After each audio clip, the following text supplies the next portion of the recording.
Assalamualaikum warahmatullahi wabarakatuh. Saudara-saudariku sebangsa dan setanah air, ingin kami dari Pusat Studi Ekonomi Kekeluargaan menyampaikan fakta ekonomi yang terjadi sekarang ini. Bangsa Indonesia kalau dihitung pada tanggal 17 Agustus 2021 sudah 70 tahun merdeka. Namun kenyataannya rakyat masih hidup sengsara dan menderita. Nah, kalau kita mengutip ceritanya Bung Hatta, inilah yang terjadi pada waktu era pemerintah kolonial Belanda, di mana di waktu itu rakyat Indonesia hidup dalam kesengsaraan dan kemelaratan. Cuman ada serupa tapi tak samanya dengan keadaan sekarang. Serupanya adalah rakyat Indonesia masih sama-sama menderita dan sengsara. Tidak samanya di era kolonial pemerintahnya dipegang oleh pemerintah penjajah Belanda, tapi sekarang pemerintahnya dipegang oleh bangsa Indonesia sendiri.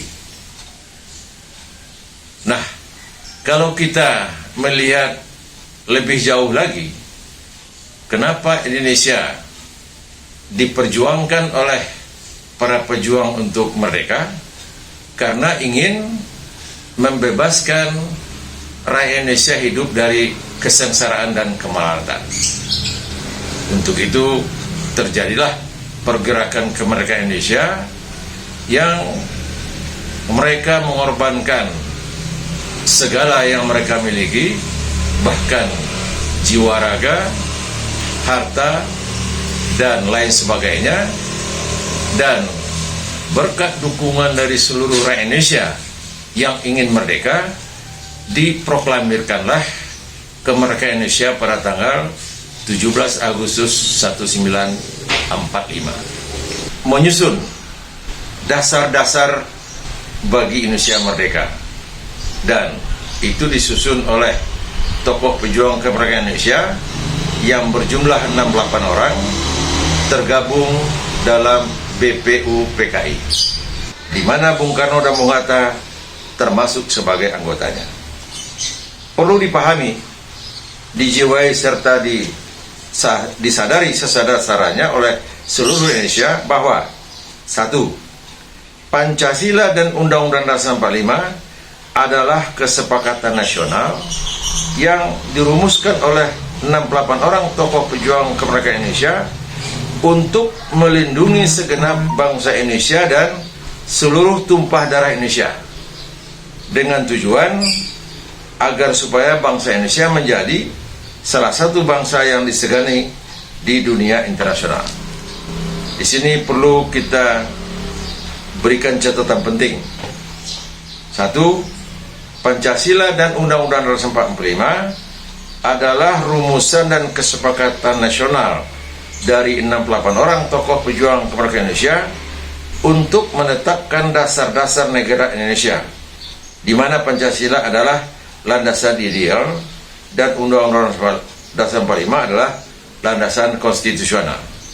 Kedua, di antara 68 orang tokoh pejuang kemerdekaan Indonesia tersebut, satu pun di antara mereka atau tidak satu pun di antara mereka, satu berpahamkan komunis, tegasnya PKI.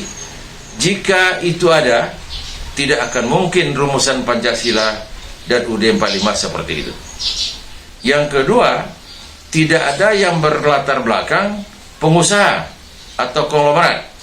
Jika ada, tidak akan mungkin rumusan Pancasila dan UUD 45 seperti itu.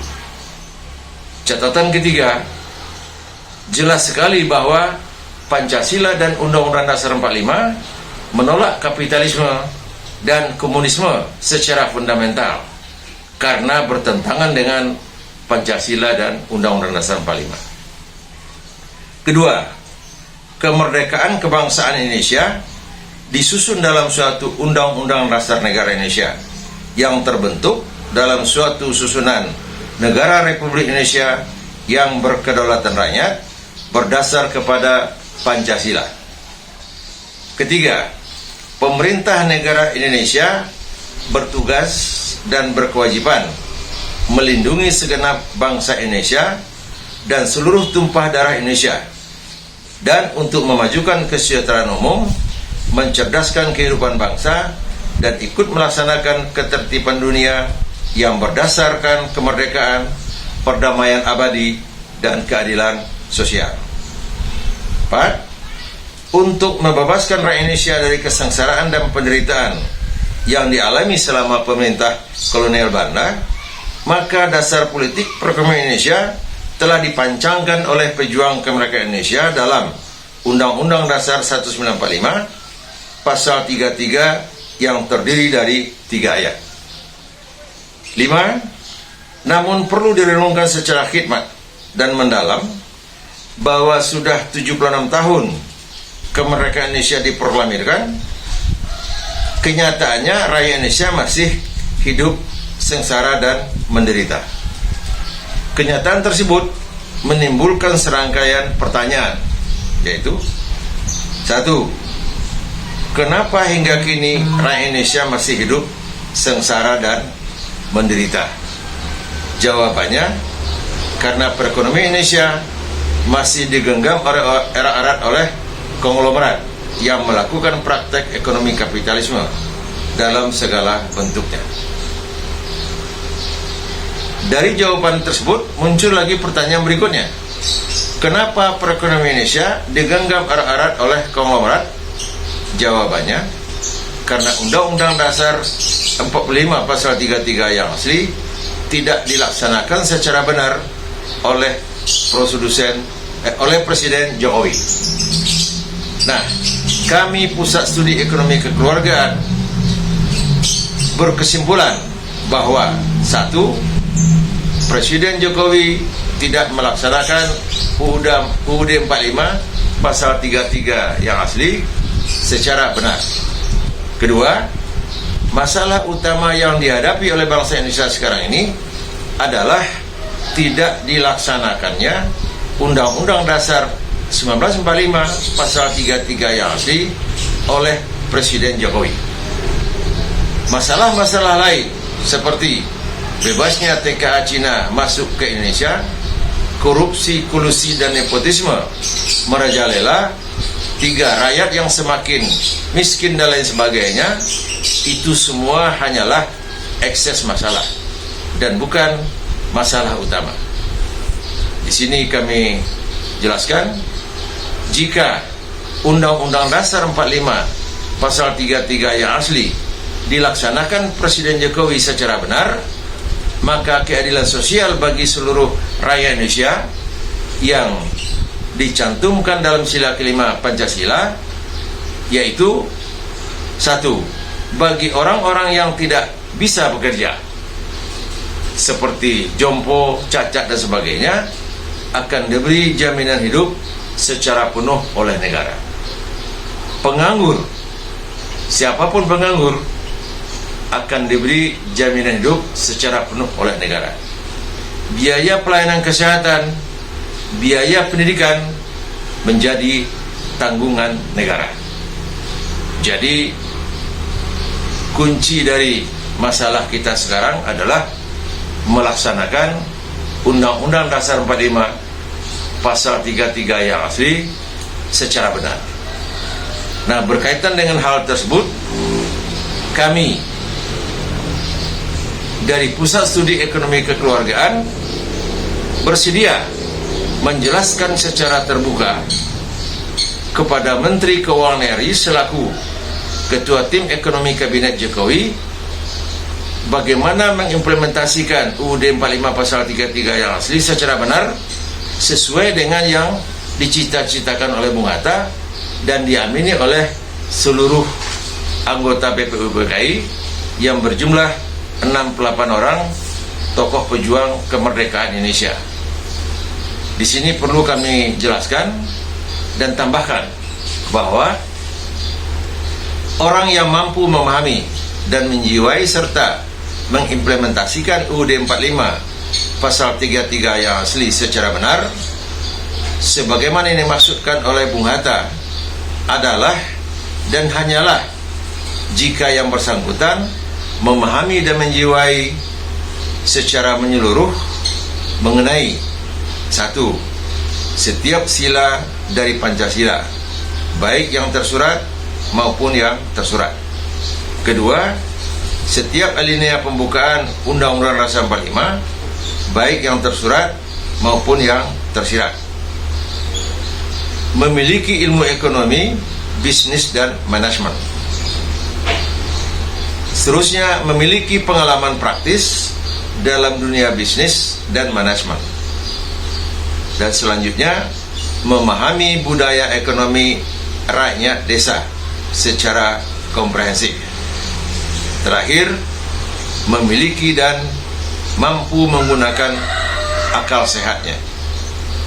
Untuk itu, kami PUSEK, Pusat Studi Ekonomi Kekeluargaan, menghimbau saudara-saudariku sebangsa dan setanah air, mari kita beramai-ramai tuntut Presiden Jokowi laksanakan Undang-Undang Dasar 45 pasal 33 yang asli secara benar.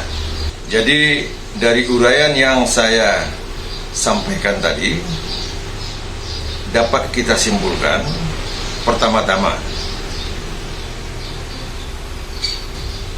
fakta ekonomi yang terjadi yang perlu kita renungkan dalam-dalam adalah rakyat Indonesia aktif dalam melakukan kegiatan produksi, seperti rakyat desa yang bekerja sebagai petani, sebagai peternak, sebagai nelayan, dan sebagai pengrajin, terus melakukan kegiatan produksi tanpa henti.